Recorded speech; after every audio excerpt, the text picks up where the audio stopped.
다 함께 기도하심으로 수요 교리 공부 시작하도록 하겠습니다. 하나님 아버지, 오늘도 저희들 부르셔서 말씀을 통해서 교리를 배울 수 있도록 인도해 주신 것을 감사합니다. 기독론 또 속죄라는 주제를 가지고 함께 공부합니다. 죄인인 우리가 죄에서 자유를 얻게 됨이 오직 예수님의 보혈의 공로로 말미암은 하나님의 사랑으로 인한 것임을 다시 한번 깊이 깨닫는 시간 되게 하시고, 속죄의 그 은혜를 다시 한번 감사하며 찬양하며 또 의로운 자로서 하나님이 기뻐하시는 삶을 살기로 새롭게 결단하는 귀한 시간이 될 수 있도록 축복해 주시옵소서. 처음부터 끝까지 함께해 주실 줄 믿고 예수님 이름으로 기도하옵나이다. 아멘. 우리 찬송가 265장 함께 찬송하겠습니다. 265장입니다.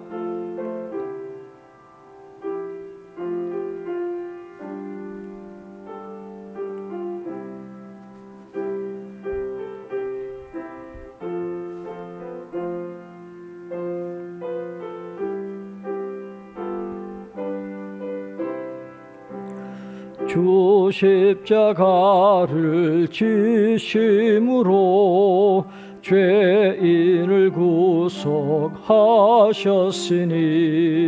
그 피를 보고 믿는 자는 주님의 진노 면하겠네. 내가 그 피를 6월절 그 양의 피를 볼 때에 내가 널 넘어서 가리라. 흉악한 죄인 괴수라도 예수는 능히 구원하네. 온몸을 피에 담글 때에 주님의 진노 면하겠네. 내가 그 피를 6월절 그 양의 피를 볼 때에 내가 널 넘어서 가리라. 심판할 때에 모든 백성 행한 일대로 보응받네. 주님의 피로 죄 씻으면 주님의 진노 면하겠네. 내가 그 피를 6월절 그 양의 피를 볼 때에 내가 널 넘어서 가리라. 구주의 사랑 크신 은혜 보혈의 능력 의지하세. 심판의 불이 내릴 때에 주님의 진노 면하겠네. 내가 그 피를 6월절 그 양의 피를 볼 때에 내가 널 넘어서 가리라. 아멘. 오늘 기독론 세 번째 2페이지 윗부분에 있는 세 번째 속죄의 본질에 대해서 우리 함께 공부하도록 하겠습니다. 자, 속죄의 본질. 첫 번째, 우리를 위한 그리스도의 순종, active obedience라고 되어 있는데 우리말로 번역을 하면 능동적 순종이라 하는 그런 뜻입니다. 능동적 순종이 있고 수동적 순종 이렇게 나누어지는데 거기서부터 우리가 함께 공부하도록 하겠습니다. 교재를 보시기를 바랍니다. 만일 그리스도께서 사죄만 획득하셨다면 우리는 천국에 들어가지는 못했을 것입니다. 그랬다면 우리는 아담과 하와처럼 선악을 행하기 전 상태, 즉 유보기를 성공적으로 통과하기 전 상태에 있었을 것입니다. 이 유보기, probation이라고 하는 영어 단어는 우리말로 번역을 하면 수습기, 직장의 수습기를 의미를 합니다. 이 수습 기간을 한두 달 할 때도 있고 3달 정도 할 때도 있고 또 길게는 한 2년 이상 하는 그런 회사도 있습니다. 이 수습 기간을 잘 거쳐서 합격을 해야 정직원이 되는 것처럼 이 아담과 하와도 에덴 동산에서 수습기를 잘 거쳐야 되는 거예요. 하나님께서 생육하고 번성하여 땅에 충만하라, 이 세상을 다스리라고 말씀하셨고 선악과는 절대로 먹지 마라 그렇게 말씀하셨거든요. 이게 수습기간의 조건입니다. 그러니까 이걸 잘 지켜서 완전히 수행해야 합격, 의롭다 칭함을 받게 되는 것인데 그러나 거기서 넘어졌잖아요. 실패했죠.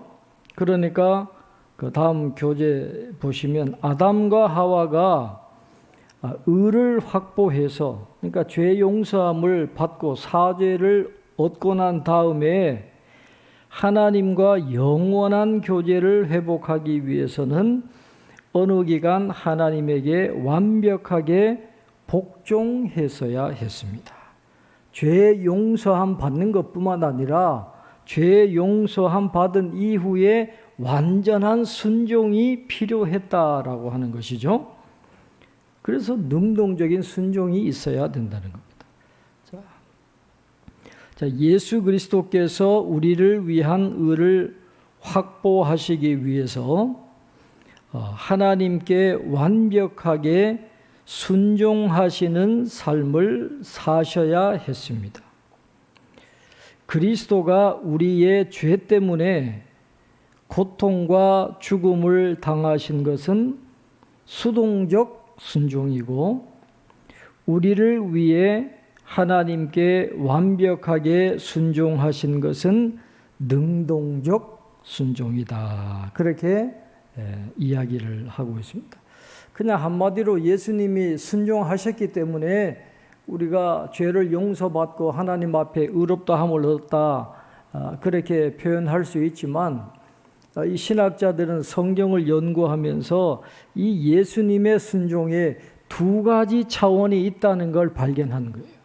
하나는 죄 문제를 해결하는 수동적 순종이 있어야 돼요. 예수님의 고난, 십자가를 지셔야 했던 그 예수님의 고통과 죽음을 당하신 수동적 순종이 있어야 됐고 그 다음에 죄 문제를 해결하는 것으로 끝나는 게 아니라 하나님의 말씀에 완벽하게 순종하는 능동적인 순종이 또 필요했는데 이 2가지를 예수님이 다 완벽하게 순종하셨기 때문에 우리가 죄 용서함을 받고 하나님 앞에 의롭게 되는 그런 은혜를 누리게 되었다. 그렇게 말씀을 하고 있는 것입니다. 그래서 신학자들은 예수님이 일생 들이신 그 순종의 2가지 측면을 이야기한다 그랬습니다. 첫째는 수동적인 순종이 있다 그랬습니다. 이것은 예수님이 십자가를 지실 때 절정에 이르는 비하와 고난의 삶에 순종하신 것을 수동적 순종이다 그렇게 말씀합니다. 이 십자가의 죽음을 통해서 죄가 죽음으로 처벌받아야 된다라고 하는 하나님의 공의로운 요구를 예수님이 만족시켜 주신 것입니다. 이 수동적인 순종을 통해서 예수님은 우리의 죄를 자기 몫으로 간주하신 거예요. 자기 몫으로 간주하셔서 우리를 대신해서 죽으신 것입니다. 이 단 한 번의 행위가 우리의 모든 죄값을 치루어 주셨고 하나님의 심판과 진노로부터 자유함을 얻게 해 주셨다라고 그렇게 성경은 말씀을 하고 있습니다. 예수님의 이 수동적인 순종을 통해서 우리의 죄 문제가 해결이 된 겁니다. 그 다음에 이 능동적인 순종은 한마디로 하면 성부 하나님이 명령하신 모든 것에 온전히 순종하신 예수님의 삶을 능동적인 순종이다. 그렇게 말씀을 하고 있습니다. 예수님의 그 의롭고 완전한 순종이 우리에게 전가된 것입니다. 우리는 아직까지 죄인입니다. 부패한 본성 그대로 갖고 있어서 하나님 앞에 선한 일을 완전히 행할 수 없지만 하나님은 우리가 예수님처럼 완전한 삶을 살고 완전히 순종한 것처럼 인정해 주셨다라는 것. 예수님 때문에 예수님이 완전한 순종을 행하셨기 때문에 그것이 우리의 순종인 것처럼 인정해 주셨기 때문에 우리가 구원의 복을 받게 되고 하나님과 교제를 회복할 수 있게 되었는데 이게 바로 예수님의 능동적 순종의 결과였다. 그렇게 말씀을 하고 있습니다. 그래서 예수님의 순종에는 두 가지 차원이 있다는 것, 수동적 순종이 있고 능동적 순종이 있다라는 것을 우리가 꼭 기억을 하시면서 이제 이 능동적인 순종을 말씀하시는 우리 성경 구절들을 우리 몇 군데 공부하도록 하겠습니다. 자, 첫 번째 빌립보서 3장 9절입니다. 그 안에서 발견되려 함이니 내가 가진 의는 율법에서 난 것이 아니요 오직 그리스도를 믿음으로 말미암은 것이니 곧 믿음으로 하나님께로부터 난 의라. 그렇게 말씀을 하고 있습니다. 인간은 율법을 온전히 지킬 수가 없습니다. 그 율법의 온전한 의미대로 살아갔던 사람은 이 세상에 아무도 없습니다. 다 실패했습니다. 모든 사람이 죄인이다. 로마서는 그렇게 말씀을 하고 있는데 율법의 온전한 의미대로 온전하게 순종하신 분은 바로 예수님밖에 없어요. 이게 바로 능동적인 순종이잖아요.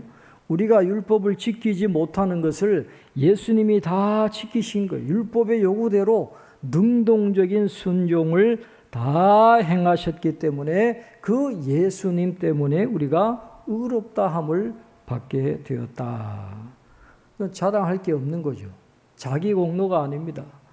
오직 믿음으로 예수님의 그 공로를 의지해서 우리가 의롭다함을 받게 되는 것을 말씀을 하고 있습니다. 그래서 이 빌립보서 3장에서 사도 바울은 어떤 세상적인 가치를 가지고 자존감을 가지려고 하지 않아요. 그는 이런 민족적인 특권, 내가 온전한 유대인이다라는 거, 가정 배경, 내가 부자였다, 로마 시민권을 갖고 있다, 또 율법의 완전한 전문가다 하는 그런 모든 개인의 성취에 근거한 이 세상적인 개념인 이 자존감을 다 버리고 그리스도를 믿는 믿음에 근거한 진정한 기독교적 자존감을 자기는 자랑하겠다. 그렇게 말씀을 하고 있습니다. 주님의 은혜입니다. 주님의 능동적인 순종 때문에 우리가 의롭다 칭함을 받게 된다라는 것을 말씀을 하고 있는 것입니다. 그 다음에 두 번째, 고린도전서 1장 30절에 너희는 하나님으로부터 나서 그리스도 예수 안에 있고 예수는 하나님으로부터 나와서 우리에게 지혜와 의로움과 거룩함과 구원함이 되셨으니, 그렇게 말씀을 하고 있습니다. 지혜와 의로움과 거룩함과 구원함이 되셨으니, 그렇게 번역을 하고 있지만 이 헬라어 원문을 번역을 해보면 이런 뜻입니다. 예수 그리스도의 대속적인 속죄와 능동적인 순종을 통해서 나타나는 하나님의 지혜가 의로움과 거룩함과 구원함으로 나타났다. 그렇게 이해를 하시면 되겠습니다. 여기서 말하는 의로움은 그리스도의 십자가를 통해서 우리가 의롭다함을 입게 되는 칭의를 이야기하는 것입니다. 예수님이 십자가에 죽으시는, 그리고 능동적인 순종을 하심으로 우리가 하나님 앞에 의롭다함을 얻게 되는 것입니다. 거룩함이라고 하는 것은 우리가 그리스도와 영적인 교제를 통해서 그리스도의 소유로 구별되었다 하는 것을 말씀을 하고 있습니다. 구속함이라고 하는 것은 예수님의 피를 대가로 해서 죄의 속박에서 자유함을 얻게 되었다 하는, 그래서 예수님의 그 수동적인 순종과 능동적인 순종을 통해서 우리가 의로움을 얻게 되고 하나님의 소유가 되고 죄의 속박에서 자유함을 얻게 되었다 하는 것을 성경은 말씀을 해주고 있습니다. 세 번째, 마태복음 3장 15절입니다. 예수께서 대답하여 이르시되 이제 허락하라. 우리가 이와 같이 하여 모든 의를 이루는 것이 합당하니라 하시니 이에 요한이 허락하는지라. 그렇게 말씀하고 있어요. 세례 요한은 예수님을 알아보았잖아요. 메시아인 걸 알았기 때문에 자신은 죄인에게 세례를 주는데 죄 없으신 예수님이 자기에게 세례를 받는다 그러니까 안 됩니다, 예수님. 그러니까 예수님께서 허락하라. 우리가 이와 같이 하여 모든 의를 이루는 것이 합당하니라. 그렇게 말씀함으로 요한이 예수님께 세례를 주었다라고 말씀을 하고 있습니다. 세례가 어떤 것입니까? 세례는 하나님에 대한 회개와 순종의 수단이면서 상징입니다. 회개, 죄가 있으니까 회개를 해야 되는 것입니다. 그런데 예수님은 회개할 것이 전혀 없으셨어요. 그럼에도 불구하고 이 세례를 받으신 겁니다. 그게 어떤 의미가 있을까요? 예수님은 우리 모두를 대신해서 회개하신 거예요. 우리 모두를 대신해서 회개하신 것입니다. 그 결과로 이 성부 하나님에 대한 예수님의 완전한 회개와 순종은 우리의 회개와 순종으로 간주가 되어진다라는 거예요. 예수님의 세례를 통해서 예수님의 회개와 순종이 저와 여러분의 회개와 순종으로 하나님 앞에서 간주가 된다라는 겁니다. 이 말은 우리가 더 이상 하나님께 회개하거나 순종할 필요가 없다라는 것을 의미하지 않습니다.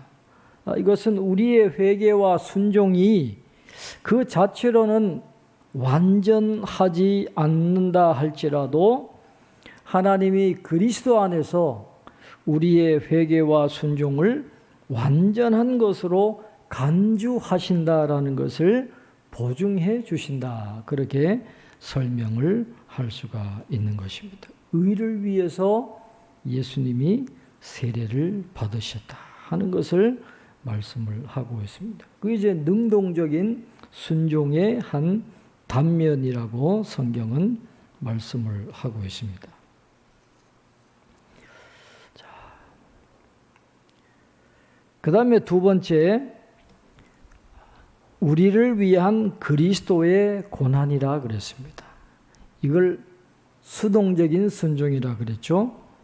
예수님의 고난과 관련된 우리의 죄 문제를 해결하시기 위해서 받으셔야만 했던 고난과 관련된 순종을 수동적인 순종이다. 그렇게 말씀을 드릴 수가 있습니다.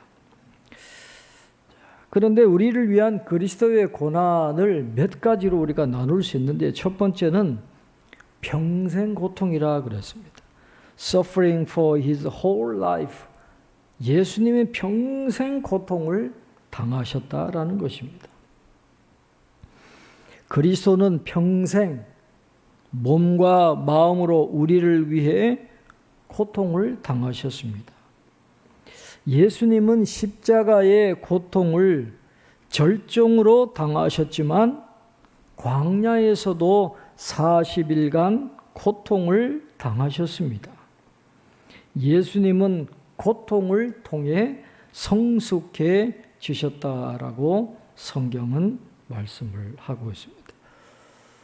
예수님은 십자가에서만 고통당한 게 아닙니다. 이미 하나님이 인간의 몸을 입고 오신 그 자체가 고통이에요. 성육신 자체가 희생이고 고통이고, 또 십자가에 달리시기 전에 또 광야에서 시험 받으실 때도 고통 당하신 것을 성경은 가르쳐 주고 있습니다. 마태복음 4장 1절로 11절 예수님이 시험 받으신 장면 우리가 많이 공부를 해왔습니다. 그 다음에 두 번째 히브리서 5장 8절에 그가 아들이시면서도 받으신 고난으로 순종함을 배워서, 그렇게 말씀을 하고 있는 것입니다. 예수님은 늘 고난을 당하셨습니다. 우리의 순종에 대한 개념은 죄로 인해서 왜곡되었기 때문에 예수님이 어떻게 순종을 배웠는지, 고난을 통해서 어떻게 순종을 배웠는지 우리는 이해할 수가 없습니다. 주님은 죄가 없으셨기 때문에 순종을 배운 유일한 분이라 그렇게 말씀드릴 수가 있는데, 예수님은 이 받으신 고난을 통해서 순종을 이루어 나가셨다라는 것을 성경은 말씀을 하고 있습니다. 이 고난은 수동적인 순종입니다. 세 번째 히브리서 12장 3절로 4절입니다. 너희가 피곤하여 낙심하지 않기 위하여 죄인들이 이같이 자기에게 거역한 일을 참으신 일을 생각하라. 너희가 죄와 싸우되 아직 피 흘리기까지는 대항하지 아니하고, 그렇게 말씀을 하고 있습니다. 히브리서 이 저자가 이 편지를 보낼 때, 이 성경을 보낼 때 이 성경을 받은 사람들이 고난을 당하고 있었거든요. 그러니까 그 고난 당하는 성도들에게 너희들을 위해서 피 흘리기까지 너희들을 위해서 죄와 싸우신 예수님을 생각하면서 그 고난을 잘 참고 인내하고 믿음을 지키라 하는 의미에서 이 말씀을 하고 있습니다. 너희들이 고난 당하고 있지만 4절에 보면 너희가 죄와 싸우되 아직 피 흘리기까지는 대항하지 아니하고, 너희들이 아직까지 순교당하는 그런 고난은 아직 겪고 있지 않다라고 하는 그런 말씀을 하면서 예수님은 수치와 죽음을 당하신 것, 피를 흘렸습니다. 십자가에서 죽으셨습니다. 고난 당하셨습니다. 우리의 죄 문제를 해결하시기 위해서 이 수동적인 순종을 온전하게 이루어 주심으로 우리의 죄 문제가 해결되었다 하는 것을 말씀을 하고 있고, 예수님이 그렇게 죄와 싸우되 피 흘리기까지 싸우실 수 있었던 이유를 히브리서 12장 2절은 이렇게 표현하고 있습니다. 믿음의 주요 또 온전하게 하시는 이인 예수를 바라보자. 그는 그 앞에 있는 기쁨을 위하여 십자가를 참으사 부끄러움을 개의치 아니하시더니 하나님 보좌 우편에 앉으셨느니라. 그 앞에 있는 기쁨을 바라보시면서 그 고난의 길, 십자가의 길, 수동적인 순종을 끝까지 감당하시는 그 예수님을 바라보면서 너희들이 당하는 고난을 인내하고 잘 견디라 하는 것을 히브리서 저자가 말씀을 하고 있습니다. 네 번째, 요한복음 11장 35절, 예수께서 눈물을 흘리시더라, 그렇게 말씀을 하고 있습니다. 다섯 번째, 이사야서 53장 3절에 그는 멸시를 받아 사람들에게 버림받았으며 간고를 많이 겪었으며 질고를 아는 자라. 마치 사람들이 그에게서 얼굴을 가리는 것 같이 멸시를 당하였고 우리도 그를 귀히 여기지 아니하였도다.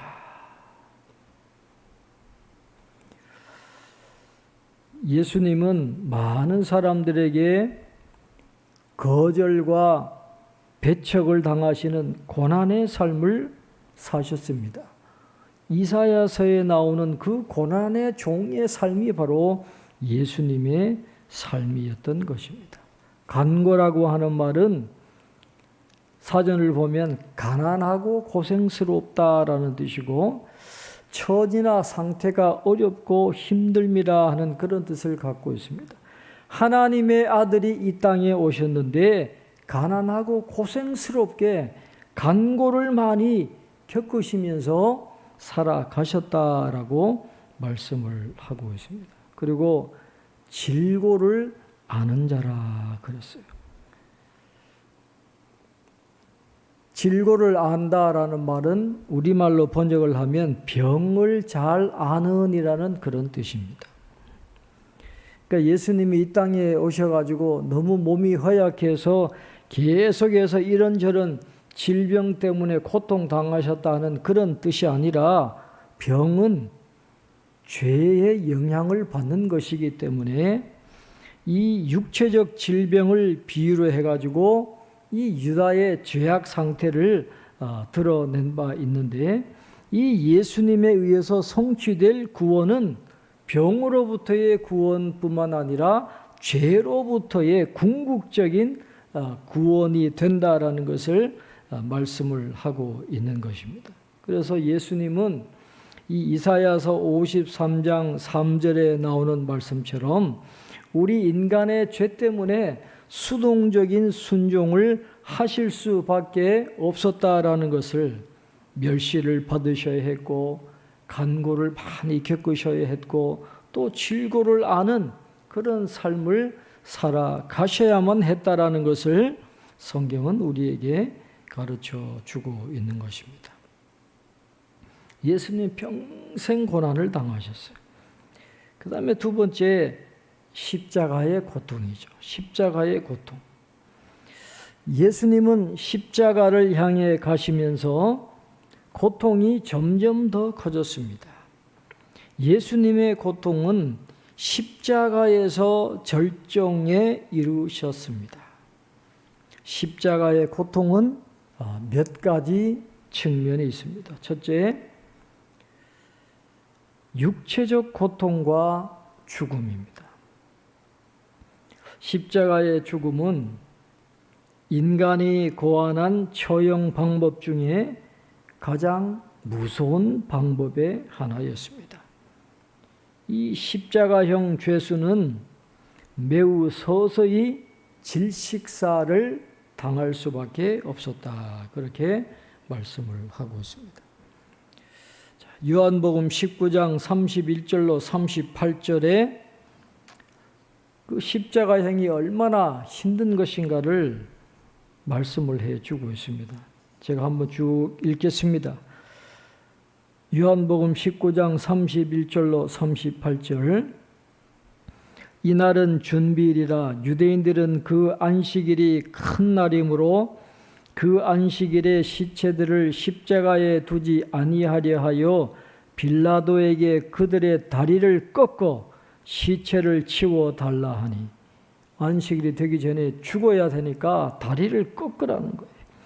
군인들이 가서 예수와 함께 못 박힌 첫째 사람과 또 그 다른 사람의 다리를 꺾고 예수께 이르러서는 이미 죽으신 것을 보고 다리를 꺾지 아니하고 그중 한 군인이 창으로 옆구리를 찌르니 곧 피와 물이 나오더라. 이를 본 자가 증언하였으니 그 증언이 참이라. 그가 자기의 말하는 것이 참인 줄 알고 너희로 믿게 하려 함이니라. 이 일이 일어난 것은 그 뼈가 하나도 꺾이지 아니하리라 한 성경을 응하게 하려 함이라. 또 다른 성경에 그들이 그 찌른 자를 보리라 하였느니라. 아리마대 사람 요셉은 예수의 제자이나 유대인이 두려워 그것을 숨기더니 이 일 후에 빌라도에게 예수의 시체를 가져가기를 구하며 빌라도가 허락하는지라 이에 가서 예수의 시체를 가져가니라.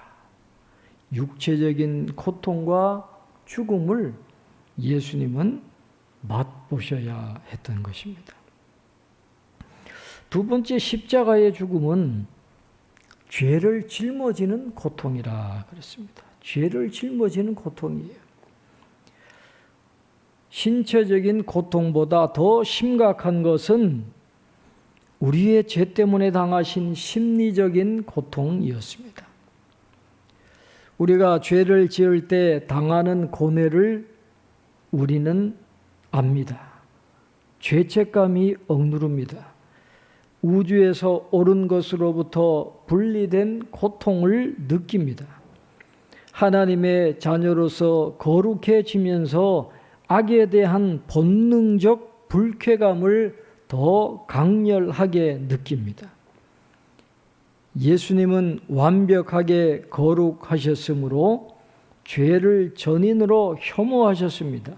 예수님은 본능적으로 죄에 대한 반감을 느끼셨습니다.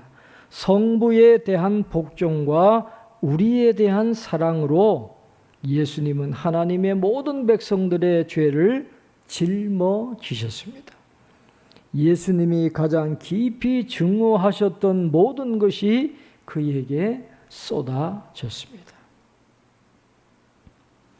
이사야서 53장 6절입니다. 우리는 다 양 같아서 그릇 행하여 각기 제 길로 갔거늘 여호와께서는 우리 모두의 죄악을 그에게 담당시키셨도다. 그렇게 말씀을 하고 있습니다. 다 양 같아서 그릇 행하여 각기 제 길로 갔다 그랬어요. 우리는 전적으로 부패한 그런 타락한 존재이기 때문에 제 길로 가는 그런 삶을 살았다라는 것입니다. 우리는 스스로 절대로 구원받을 수 있는, 우리 스스로를 구원할 상태가 아니었다라는 것을 말씀을 하고 있습니다. 그런데 하나님이 우리의 그 모든 죄를 예수님께 담당시키심으로 우리를 구원해 주셨다라는 것을 성경은 말씀을 하고 있습니다. 이사야 53장 12절에 그러므로 내가 그에게 존귀한 자와 함께 몫을 받게 하며 강한 자와 함께 탈취한 것을 나누게 하리니 이는 그가 자기 영혼을 버려 사망에 이르게 하며 범죄자 중 하나로 헤아림을 받았음이니라. 그러나 그가 많은 사람의 죄를 담당하며 범죄자를 위하여 기도하였느니라. 그렇게 말씀을 하고 있습니다. 예수님은 죄인들을 구속하시기 위해서 오늘 이사야 53장 12절에 보면 범죄자 중 하나로 헤아림을 입는 것도 마다하지 않으셨다라고 그렇게 말씀을 하고 있습니다. 범죄자 중 하나로 헤아림을 받으시면서 우리 모든 죄를 담당하시는 그런 은혜를 우리에게 보여주신 것입니다. 요한복음 1장 29절에 이튿날 요한이 예수께서 자기에게 나오심을 보고 이르되 보라 세상 죄를 지고 가는 하나님의 어린 양이로다. 그렇게 말씀을 하고 있습니다. 보라라고 하는 말은 단순히 보라라는 그런 의미뿐만 아니라 예수님을 하나님의 유월절 양 속죄 제물로 자신의 목숨을 대속하기 위해서 내어주신 그분을 받아들여야 한다라는 그런 의미인데 세상 죄를 지고 가는 하나님의 어린 양이시기 때문에 우리는 예수님을 받아들여야 된다라는 것을 말씀을 하고 있는 것입니다. 세상 죄를 지고 가는 모든 죄의 짐을 자기에게 담당하시는 그런 고난을 예수님은 마다하지 않고 우리를 구원해 주시기 위해서 담당하시는 그런 장면이 성경에 기록이 되어져 있습니다. 갈라디아서 3장 13절에 그리스도께서 우리를 위하여 저주를 받은 바 되사 율법의 저주에서 우리를 속량하셨으니 기록된 바 나무에 달린 자마다 저주 아래에 있는 자라 하였습니다. 그렇게 말씀을 하고 있습니다. 이 말씀은 이 범죄자들에게 내리는 저주가 십자가 위에 예수님에게 전가되었다라는 것입니다. 우리의 모든 죄짐을 예수님이 다 지시고 죽으심으로 우리를 그 저주에서 해방시켜 주시는 그런 은혜를 베풀어 주셨다라는 것을 오늘 성경은 우리에게 가르쳐 주고 있습니다. 히브리서 9장 28절에 이와 같이 그리스도도 많은 사람의 죄를 담당하시려고 단번에 들이신 바 되셨고 구원에 이르게 하기 위하여 죄와 상관없이 자기를 바라는 자들에게 두 번째 나타나시리라. 그렇게 말씀을 하고 있습니다. 많은 사람의 죄를 담당하시려고 단번에 들이신 바 되셨다. 그렇게 말씀을 하고 있습니다. 자기를 바라는 자들에게 두 번째 나타나시리라 하는 이 말씀은 이 속죄일에 대제사장이 속죄제를 드리기 위해서 지성소에 들어간 것과 연결되는 것입니다. 대제사장이 이 속죄제를 드리기 위해서 지성소에 들어가면 밖에 있는 백성들이 근심을 갖고 기다리는 것입니다.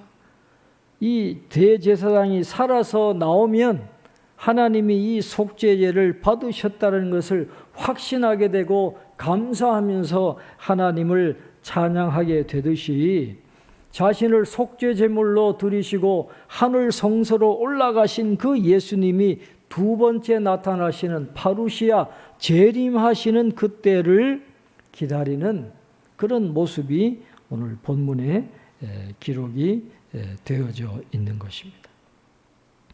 그 예수님이 다시 오시면 우리는 완전한 구원을 소유하게 되는 것입니다. 자, 베드로전서 2장 24절에 친히 나무에 달려 그 몸으로 우리 죄를 담당하셨으니 이는 우리로 죄에 대하여 죽고 의에 대하여 살게 하려 하심이라. 그가 채찍에 맞음으로 너희는 나음을 얻었나니. 예수님은 우리의 모든 죄를 담당하시는 그런 고난을 당하셨다라는 것을 말씀을 하고 있습니다.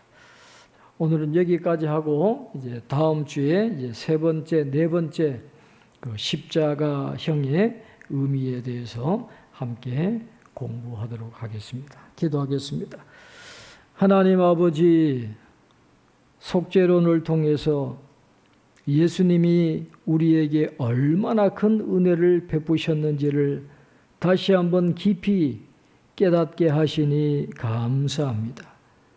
우리의 죄를 용서하시기 위해서 평생 고난당하시고 십자가를 지시는 고난을 마다하지 않으시는 예수님의 그 수동적인 순종과 율법의 온전한 의미에 온전히 순종하심으로 우리를 하나님 앞에 의롭다 함을 받게 하신 그 능동적인 순종으로 인하여서 우리가 죄에서 해방되고 하나님의 자녀로 하나님과 교제하며 구원의 복을 누리게 되었다는 것을 다시 한번 깨닫게 하시니 감사합니다. 모든 것이 다 하나님의 은혜요 하나님의 사랑임을 다시 한번 깨닫게 되오니 이 구원의 은혜에 감격하는 저들 되게 도와주시고 이 사랑의 빚을 갚아 나가는 삶을 살아가기로 새롭게 결단하는 저희들 다 될 수 있도록 축복해 주시옵소서. 남은 한 주간도 성도님들을 지켜주시고 삶의 자리에서 주님의 은혜를 풍성히 체험할 수 있도록 은혜를 베풀어 주옵소서. 감사하옵고 예수님의 이름으로 기도하옵나이다. 아멘.